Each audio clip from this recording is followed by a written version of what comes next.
Right. Hello, live feed. Uh, this is the process of something starting that we're working out, and it's gonna be fun and interesting, and I absolutely expect it to be hilarious at many times. Oh, of course, it's all natural. Randall's personality, my own. You know, we're gonna work between one another. See how we. Definitely gonna work between one another. So see how we get this going. Yeah. So the idea is gonna be it's gonna lead to Twitch. We're gonna do it on Twitch eventually, but we're starting off this with just a review over a movie that we test ran today for ourselves. And today we are talking about a very interesting film called Otis. A lovable character named Otis. Then you never know what you're gonna get with an Otis. Like, are you expecting to get the redneck? Are you expecting to get the hillbilly? Or are you expecting to get I don't know what else? Like, what other options are there with the name Otis? Not sure. Killer. I mean, we absolutely got a killer. So, yes. This movie brought to you by Raw Feed Productions and Warner Home Video, which was interesting. I still keep saying it's interesting to me that Warner's involved. I'll give you guys a close up of the case. So you see, this is Otis. Big lovable teddy bear. Yeah, holding almost seemingly a corpse of a woman. Makes you just one eye on, lay on his chest, yeah. Protected, literally. Very teddy bear like right there. Won't let you go. This was actually an official selection for South by Southwest, and part of what happens with this, with what we're doing here, is that both me and Mac love to go around and just find unusual movies and things that very limited people have seen or viewed on. And that also includes terribly made movies as well. But this does not file in that category at all. No, sir. We looked it up on IMDb. Surprisingly, it got 6.0. Yeah, 6.0 on IMDb. And then Amazon had it at a 4.5 out of 5. Which immediately excited us. It was like, okay, we actually might... Because Mac found this one today in Salvation Army, right? Because we go thrifting, we do things like we thrift around, we go to swap shops, we go to flea markets, we go to different things, and he happened to fall into this, which is surprisingly a gem in the rough. Like, that's what it ended up being. Like, it ended up being a gem in the rough. Mm-hmm. It's a new favorite of mine. I'm definitely gonna watch it tomorrow again. Yeah. And it's on Amazon. Yeah, it's on Amazon for rent for $3.99, the unrated version. If it's under, this is the uncut version. Don't know if there's a difference between uncut and unrated. Correct. But either way, regardless, the movie itself, extremely well written by Eric Jenderson, extremely well directed. The cast was just spectacular for the film itself. Like, everyone played their role to the T, including Mac's favorite in this movie, which was Daniel Stern. Oh, Daniel Stern, you know him from Home Alone? Marv, tall guy with... Marv in Home Alone. The one that gets hit with the iron, the one that gets hit with the paint can, the one that feels nails go right through his feet, the one that I feel received the most violence. Correct. In the whole entire Home Alone franchise. Yeah, this movie he played the dad figure. You guess to say the soft, pussy dad. Yeah. The mom was a stronger character. She let out what they called it, the mama lion. Yeah, Mama Lion. She let out her roar basically. Yeah. And she just took control of certain situations. The dad was Daniel Stern. He didn't know what to do, but he went along. He trusted the process. Like Randall said, everybody's character was just spot on. The cast was just perfectly chosen. Yeah. What was it? The detective Captain Hotchkiss? Hotchkiss, yeah. Hotchkiss was the FBI agent in charge of trying to solve the case of what was going on in the movie itself, which was Otis, who... I mean, the plot is out there, right? The plot exists. Like, if you read up on it, it's not going to be surprising. I'm not going to be spoiling anything by me saying that the plot is there is a man named Otis who... misunderstood. Who's... we'll say misunderstood. And what he does is prey on young women to replace a hole in his life, which ends up with like 5 dead women and now the one that you're in with now. Would you say a hole in his life, or try to reenact a life that wasn't his, that he wished was his? I guess, would that consider a hole? I mean, I think regardless it ends up being a hole in the life. It's either he's filling it in with fake fantasy or a life that was never his, which is, you know, without giving too much away, because I would want people to go ahead and check this movie out. Like, the idea of us doing this with Twitch at a later point is so everyone can watch the movie with us and we're not spoiling things. Jadakiss is my spirit animal, so I choose violence. Yeah, you always gotta choose violence when you're Jadakiss. Yeah. He absolutely chose violence in the verses. But, like I'm saying, this is definitely a movie worth checking out. The way they worked the music into certain scenes, cinematically, it was really well shot. They have a moment in the film that both me and Mac were like, oh, that was fucking great, which is his first interaction with the final girl he kidnaps.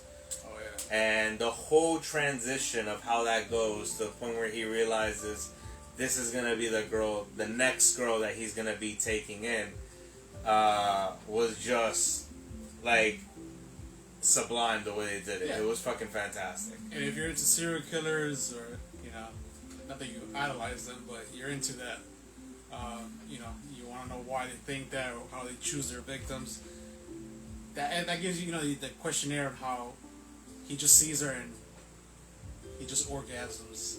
Yeah. Into, you know, his next plot. Yeah. And whatnot. Well, I mean, orgasm, if you do see the movie, that's a key point. Yeah.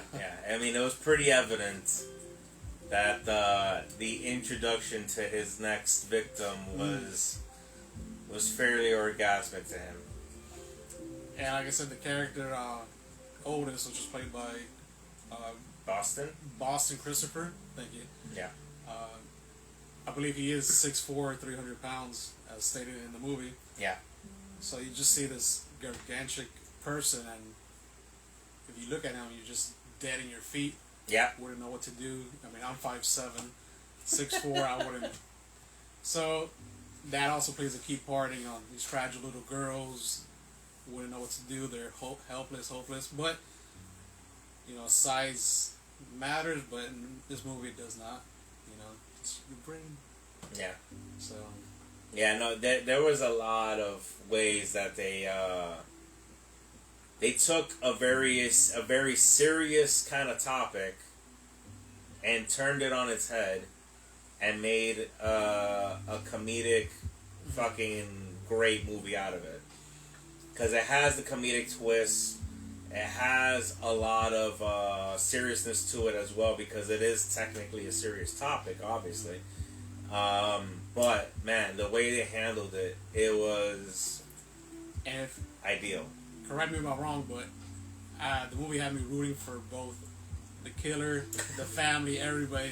No, my emotions were like up, down. Like, yeah, it had you flip-flopping around a lot. Like, exactly. They have moments where they make you realize why Otis is the way he is, and you just kind of feel bad for the guy.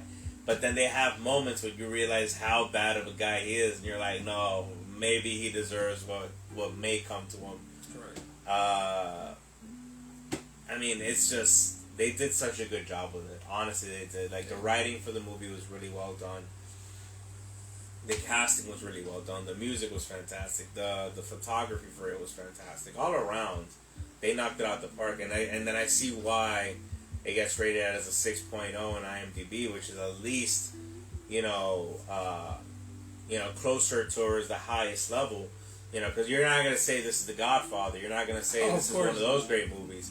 But for it to be above a 5.0 on IMDb ends up telling you like it's actually worthy of a watch. And even with Amazon, which is reviews and people who watch it because they rented it, at being at a 4.5 out of 5, shows you that some people really like this film. And if you can't check out the deleted ending scene, you definitely have to look it up. I'm not sure if it's on YouTube or any other website. It's an amazing alternate ending. The alternate ending, I think, was better than the original ending. But both the original and the alternate, they're just fine. Yeah. Overall. Yeah, they both work. It's not like how it is with like Little Shop of Horror, Little Shop of Horrors, where it's completely like one is a happy, one is a sad type of like both endings kind of like lay in the same field but just in a different manner, but both really well done. Correct. Yeah. I still like the alternate ending like so much better though. Of course, it was more personal, I guess you could say. Yeah, without giving it away. Well, both were personal, but yeah. Yeah, without giving too much away, it definitely was a spectacular way that's a good way that they could have ended the film, for sure. For sure. All right, Randall, I do have a question for you. If you were in this cast in this movie, which character would you see yourself playing? Ooh, interesting. What character would I be in the movie? So for male characters, you got obviously Otis, the killer, Daniel Stern, the dad. You have Kevin Pollak, the brother. Oh yeah, Kevin Pollak. Oh yeah, Kevin Pollak, Otis' brother. Killed it as a. And I think what was the name of the young kid? Let's see. Oh, Gia Burns was the Captain Hodgkins. Amazing comedian. Yeah. And then the kid, here, Jared Kusnitz. Ooh. That's tough, man. Without giving it away too much, of course. Yeah.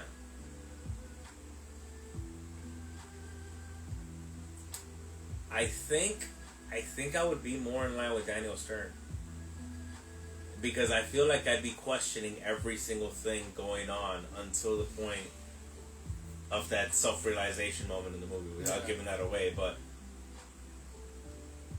I think I would have been the person, like, looking at my wife being like, are you sure we should be doing this? Yeah. Are you really sure we should be doing this? Like, you understand before the inner animal comes out. Yeah. Like, being the dad that's kind of held back and holding it down without letting the emotion get the better of him at the time. Yeah, because you can tell Daniel Stern's trying to have like a normal family. Yeah, he's trying not these to... teenagers just being rebellious. Yeah. Both have their own issues. Yeah. I understand it. For me, maybe a little bit of the brother, as like, I could see myself like, where people could think that I'm a little cold at times, but in reality, I actually care for the individuals around me and family. Yeah. I mean, it doesn't factor too much in with saying this part, but like the brother definitely gives off a vibe, like basically right off in the first fucking few scenes of the movie. When you get introduced to the characters, it's pretty immediate that you see that he's just kind of a dick. Right. But it comes off as a rebellious type of thing, not as a purposely trying to just be bad. Just like, it's more of a fuck the world type of vibe. Yeah, the teenager, I lived through that. Everybody did. Yeah, the phases. Let me do whatever I want. What do you think about Otis's? I'm not sure I should give it away, but Mace. It's a serial killer, so he has his torture chamber. That was different, right? Like, that was a whole different look on how to handle the torture. And again, this is why I would want people to check it out. Even though, like, we started trying to break down holes into like how this could have been figured out in real life, right? And there's methods that you could have figured it out in real life. Yeah, obviously. you pointed out one, which I was like, wow, that's an easy way out of that. That's said torture. Yeah. But it's interesting to see because, like Mac pointed out, is during the whole time he's trying to fill a void or trying to fill a hole by replacing it with something that wasn't his life, and a lot of it is creating this fantasy life. So part of the torture falls in line with that, and it's so well done. Like Boston Christopher knocked it out the park with how he played those moments too. Just the interaction that he had was fantastic with Ashley Johnson, who played the final girl in the movie itself. Was it Riley or Kim? you'll understand when you watch the movie. It's Kim. It's Kim. So yeah, don't change the name. It's Kim. Boston, you can tell like his sadistic side, his childlike, I guess you could say mannerisms. Yeah. He just switches, on the turn of a dime and whatnot. Something else I liked, how the victims, they're so caught up in the moment that, like what Randall pointed out, you could have easily escaped a certain torture method, but yet you're so in the moment, like, where am I? I need to get out. You don't think about that. Yeah, you could probably say, like, with the light bulbs. Yeah. Something with the light bulbs. What else? So it's just calming down and, how would I put it? Observing your surroundings. But then again, this is just me as a movie critic for this one. Yeah. If I was in this situation, I'd probably be freaking out. Yeah, no, absolutely. Wouldn't know how to get out of the situation. But yeah, it's an hour and 40 minutes. It's definitely well worth it. And like we said, listen, like, I am always one to say, like, I don't want to place my opinion for everybody. Because obviously everyone has different tastes and different likes. Like, for example, one very distinct difference between me and Mac here is I love Sweeney Todd. He does not. I absolutely love Sweeney Todd. Sweeney Todd is just musicals. I can't. Yeah. The only musical, if you want to put out there that I like, is South Park, Bigger, Longer, Uncut. That's mainly it, but I can't do what is it? Nightmare Before Christmas? Nightmare Before Christmas. I see it as a musical, even though it probably is not. But you got Sweeney Todd, Les Miserables. What is fucking with Hugh Jackman? Les Miserables. Yeah, I can't do that. I'm very big on musicals, so it's one of the things for me that I like love the most. So you put Les Miserables, you put well, no, not the Cats movie though. The Cat, they fucked up Cats. Didn't they give them like buttholes? I don't know what. I'm not even gonna Never talk seen about it. Buttholes? Jesus Christ Superstar, fucking fantastic. Which one? Jesus Christ Superstar. That's a music. Yeah, it's a really good one. But yeah, you would. Speaking about Matt Parker, what is it, Matt? Trey Parker and Matt Stone. Have you seen Orgasmo? Orgasmo's fantastic. I need to bring it and watch it. You gotta watch it. I haven't watched it in a long time, but it's fantastic. Yeah, and I love grabbing Randall's hair. Be jealous. Be jealous. Yeah, Jesus Christ Superstar is fucking great. Fuck, man. I'm gonna start thinking of all the musicals I like. Little Shop of Horrors is fucking amazing. Yeah, no, it's just because, like, Mac, you love horror. Yeah, but not everything. I mean, but I don't know how much I would consider Little Shop of Horrors an actual horror film, though. Like, it has its moments, obviously, like when Audrey 2 starts doing what he does. Mm-hmm. But I don't know if I would consider it, like, legitimately a horror film. Because I don't think that movie ever intentionally tried to, like, fucking scare you. You know, like, you can say the old school slashers, like Halloween, maybe doesn't get the jump scares it used to, obviously. Of course. But you would still consider that a horror film. Yeah, but I think back then, the late 70s, 80s, early 80s, it's not so much of the gore, but, like, you leave it to the viewer's imagination. And I think that's what people really got scared, the off-kill screens and whatnot. It's like what happens to the victim, how they kill them, etc. The thrill. Yeah. The thrill was always more likely in those. You know, that's where like movies like Texas Chainsaw kind of changed it up and shit like that, where they made it more legit of an actual fucking slasher, because that shit just got fucking like that is. I love Halloween. Halloween is my favorite, but fucking Leatherface, man, like the way they did the gore and everything into that movie was fucking fantastic, and the kills in that fucking thing was fantastic. What was that? The remake with I think 2004 with Biel, Jessica Biel. Jessica Biel, yeah. I think that actor that played Bubba. He remember the scene where he cuts the guy's leg and puts him on the meat hook. Yeah. He actually literally picked him up with his own strength. Like he didn't have no help. That's amazing. That's a huge person, man. That's amazing. Yeah. Yeah. So, I mean, so going back to the original thought here is just that there is us just sharing our thoughts on the movie and letting you know, hey, you might want to check it out. Not in any way are we saying you have to go check it out. We have to say this in 2021, like... No. Because I'm one of those that gets really frustrated. Like, I got frustrated with a guy on fucking Twitter because he got so angry on the Kevin Smith He-Man Revelations show.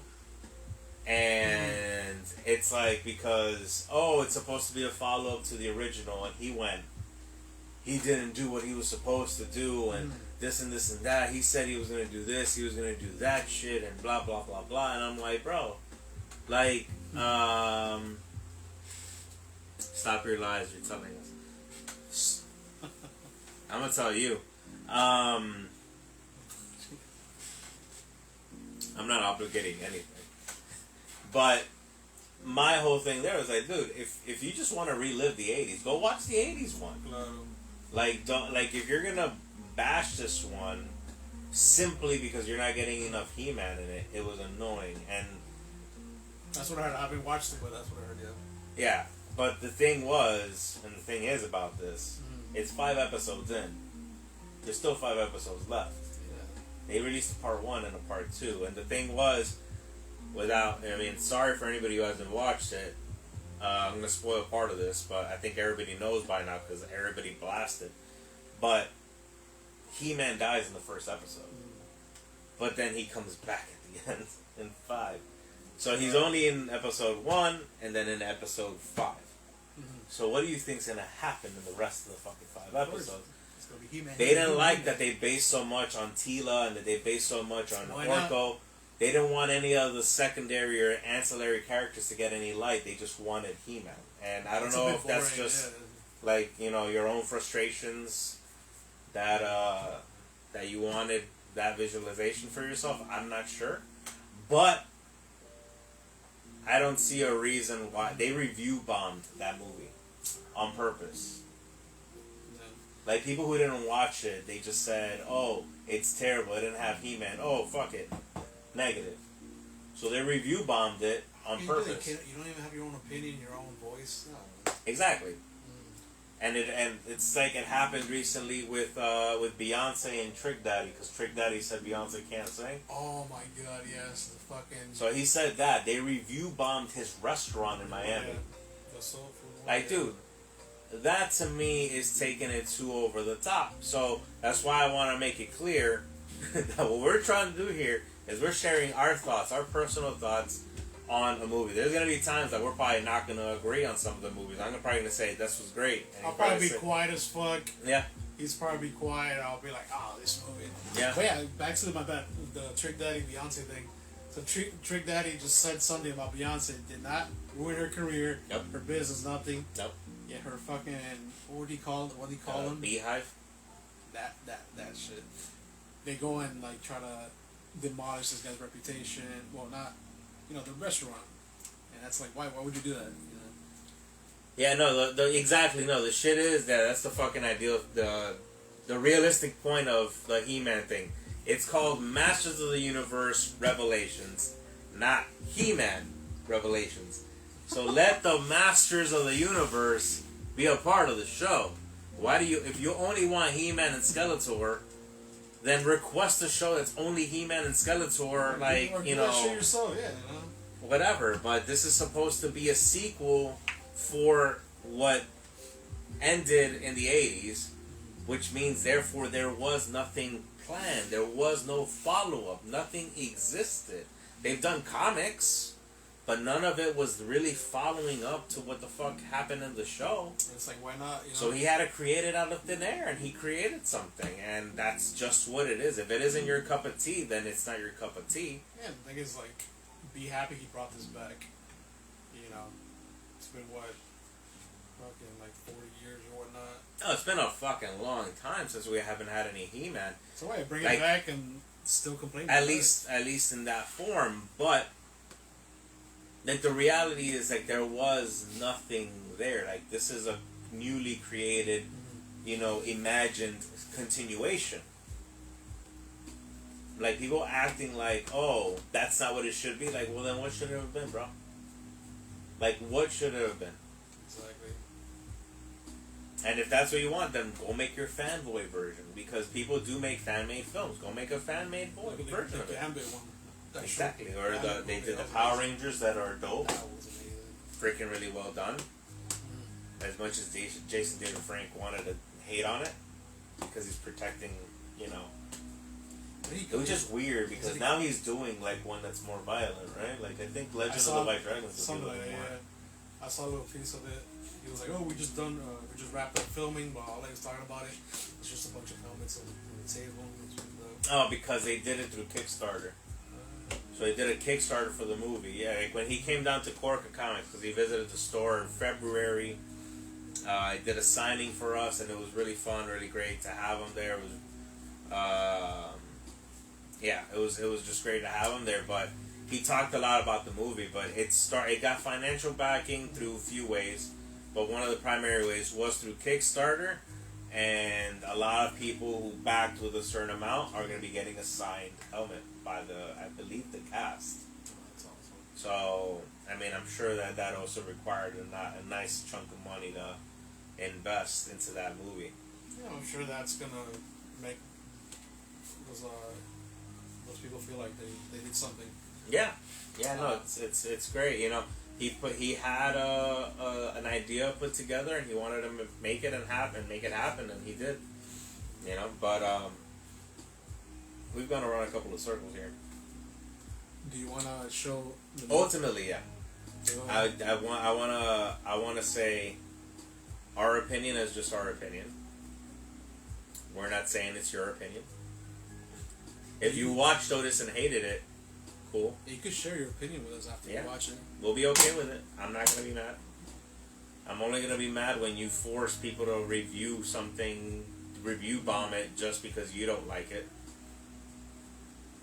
It's a big belly. It is a big belly. That's 300 pounds. It's like me. Yo, so question. We never found out. Well, I think I didn't find out. Yeah. What shoes is he wearing? What type of you said Reeboks, didn't you? I felt like I read Reebok, but I can't see, because to me they look almost like New Balance. Nah, no, I don't think they're New Balance. Just little things we fucking just see him question, talk about. At one point, I heard you say Reeboks. I felt like I saw it, but here, of course, was probably product placement and whatnot. Yeah, they blanked it out. They probably didn't have. I mean, I'm guessing you have to have certain rights to use certain brands on screen. Also, what I like about Otis, he feels, you know, how the whole stereotype of serial killers have no apathy. Yeah. There you go. Yeah, he's an emotional wreck. He cares about his family, even though, you know, whatever happens between them and whatnot. But that's like I said, you know, your emotions change throughout the movie with each character.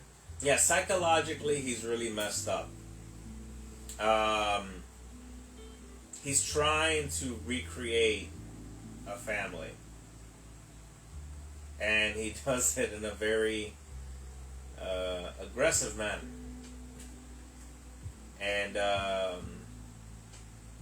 but at the same time, it's like what Mac is saying, but he shows a lot of emotion towards that. Like, you could tell in the interactions between him and his brother in the movie, he's not trying to fight back with violence or anger or anything like that. He's trying to still. I don't know if this is good. Wait. When he interacts with his brother, he's not in control. Yeah. If you look back and think back, I mean, he's not in control in those interactions. So. Yeah, he's not the dominant. At 6'4", 300 pounds. Yeah, and Kevin Pollak. If people know who I'm talking about when I say Kevin Pollak is a lot smaller than Otis in this movie, and it's very recognizable. And not only that, but very strong.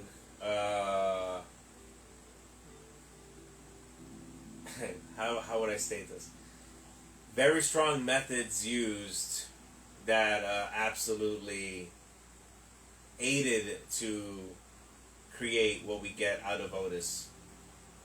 Yeah, situations that happen in real life. That switches. So people. yeah, and that's where this becomes like more of a serious thing, because at times when you get that serious moment is that realization of like, sometimes you just need to keep your eyes open with how you're handling situations with people around you and family and loved ones. Because if you handle them incorrectly, you get serial killers are born. Handle them correctly, you get random. Oh my god. Oh my god, stop it.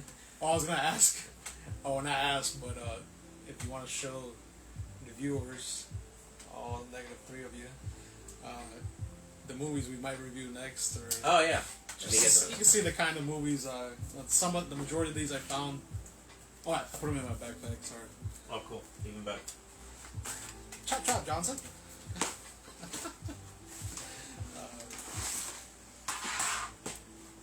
It's alright. Oh, if you want to take out the other stuff in there. No. Oh yeah, I gotta keep. No, You know, I need can't to take out the toys. There you go. Sir. There you go. I couldn't think of that. I was gonna say the D word.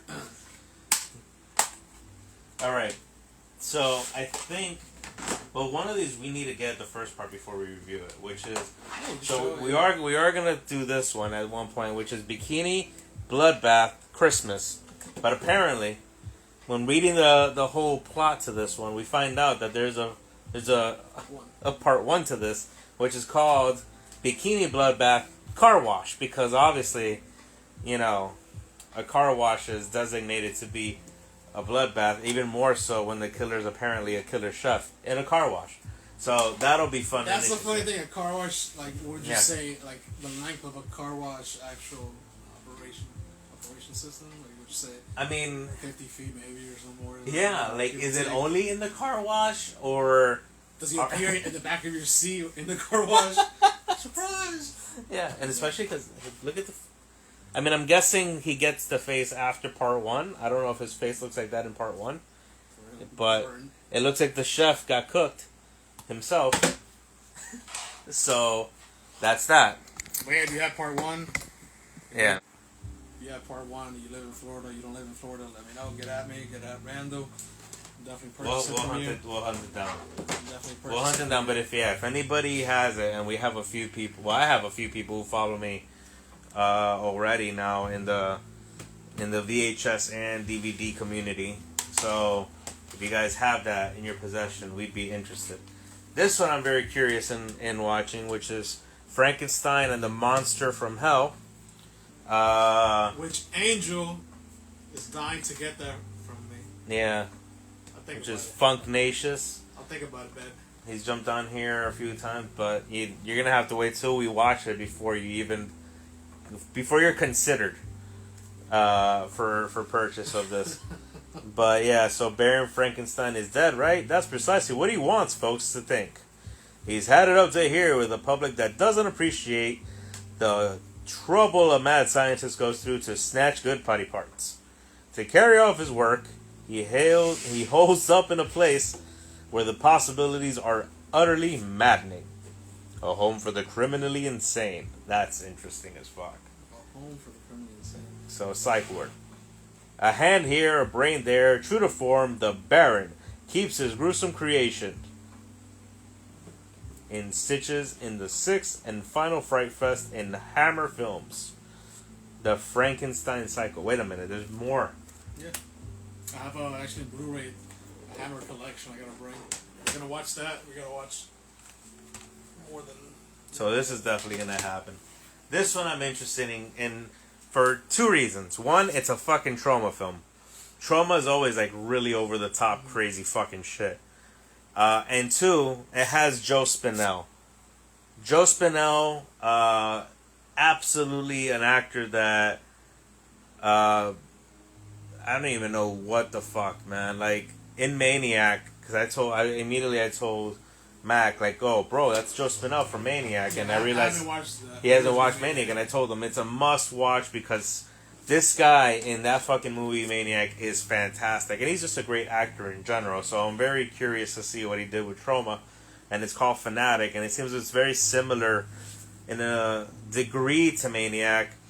And Joe Spinell did have that kind of personality and that kind of appearance where it was kind of frightening looking, kind of psychotic looking. He looked like he'd be able to do some damage to people. So I'm interested in seeing, because again, Trauma always goes overboard. And thanks to Angel for this. Yep. So maybe give you that Frankenstein. A little trading. We'll see, maybe. Devil's Whisper. Inspired by a true story, which is always interesting when there's something devil related and true story. Very Flick. I mean, there's a lot about it. What's the one that just came out? Conjuring. Ooh. Conjuring is fucking great. Conjuring 3, not so great. Not so great, but Conjuring 2 was fucking fantastic. 1 and 2. Yeah. If you turn it around, that's just how I wake up every morning. So this one says, horrifying, disturbing. 15-year-old Alejandro Duran aspires to one day be a Catholic priest. But when Alex discovers a mysterious box, he unwittingly unleashes a demonic spirit hell-bent on possessing him. That already kind of pulls me into wanting to watch it. So that's going to happen. There's another one from Retroitis. Deep Evil. How deep? Actually, you know what? Let me do this better. Hi, people. Close up on me. Alright. Let's do it like this. So, we'll go over real quick. This is Bikini Bloodbath Christmas. If you have part 1, please get at us. Yeah, if you have Bikini Bloodbath Car Wash, we are interested and would buy it. Then we had Frankenstein and the Monster from Hell. That's going to be interesting. Then we had Fanatic right here with Joe Spinell. It's a Trauma film that we had. Devil's Whisper, 15-year-old kid who already knows he wants to be a priest, and instead unleashes a demon based on a true story. So yeah, or inspired. I wanted to be a vet. This guy wanted to be a priest. Deep Evil. That doesn't look like Alien. I don't know what does. And then that little image right there kind of just caught my eye. I was like, yeah, I kind of want to watch this. Terror Has No Cure. There's been an incident at the top secret bioresearch lab in remote Alaska. A crack team of military ops are on their way. Unsure if it's an accident or act of terrorism or something else, tensions rise as the squad uncovers one grisly discovery after another and faces the possibility of a traitor in their midst.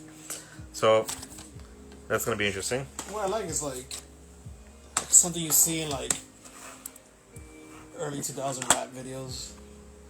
Oh, like the Busta Rhymes? Busta Rhymes, Missy Elliott. Yeah. Next. I feel like this one's probably gonna be one of those that we're gonna like probably laugh at. Yeah. It's called Nightblade. What I love is just covers that take this so seriously or like the part of the worst. Yeah. So that's gonna be fun. And then this thing right here. Live by the pole, die by the blade. What pole are you living by? Because it's spelled like P-O-L-E, so what are you doing with this pole? You hear that, strippers? What's happening to this pole? So, I don't even want to read. Oh, well, there's one thing that I caught my eye. What? starting a new life come to halt when a series of Jack the Ripper styled attacks on their club's dancers. What? So it's a revenge story. That's why there's a poll. So it literally is strippers. Sweet. Called it. Yep. Jeez. So, and I guess this guy is either the killer or maybe seeking out revenge on the dancers or the people who claim the dancers. And then this one just looks fun. Worm Eaters, an immortal film of our time. Interesting word choice. Herb Robbins, The Worm Eaters, a comedy. What the fuck's going on there? What is she giving birth to, or what is she? It's like alien. It's weird. And then there you go. Looks like Dustin Hoffman's eating a good cup of worms right there. It's like a xenomorph coming out of her, but no, it's not. Yep. Reminds me of what, the Lost Boys. It's just noodles, Michaels. It's just noodles. It's just noodles. So.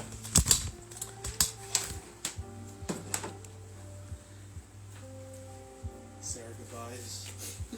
It's been fun. It's been real. Yeah, it's been absolutely fantastic. We will be doing this, like I said, we'll be doing it on Twitch. We're trying to think of a name. Yeah, right now it's just, Right now we're just fun, yeah. right now it's just what it is. It's just doing it raw. Mac and Randall. Doing it raw right now. Like ODB said it. So Doing it raw. maybe I like it raw. So with that in mind, thank you anybody who watches this at a later point. Thank you for anybody who joined in and jumped on the conversations. If you have any feedback, please, with what we said, what we did not say, how we, expressed ourselves, whatnot, anything is good. I don't mind any negative feedback toward myself. Randall wouldn't mind either. Just, to make it. You alright? You hurt your feelings? No, Do I need to turn Otis on somebody? I mean, My pizza cutter over here. but yeah, like I said, just join us. We're gonna keep doing more of these, and we'll figure out a title, head, a name, and all that stuff. And when we start getting ready to do it on Twitch, it's gonna be more of a proper setup. One that's gonna include more microphone based, so you guys can get clearer instead of like this, which is just a live feed with the phone on the camera, with the microphone on the camera. So we're gonna be doing it a bit more well set up there, being that I am career choice audio engineer. I can at least do that part. Yeah, he's gonna do everything. So I'm just here. We'll do our best to give you guys the best quality through Twitch, and that's what's gonna be next. So expect that, and yeah, like he said, let us know what you think. Let us know if you like the discussion, if you like the topics, if you like the concept that we're doing here, which is grabbing movies you've probably never heard of ever in your life, and we've never heard of either. Yeah, and then we absolutely are just digging in the crates and just finding random shit. And that's literally what this is going to be.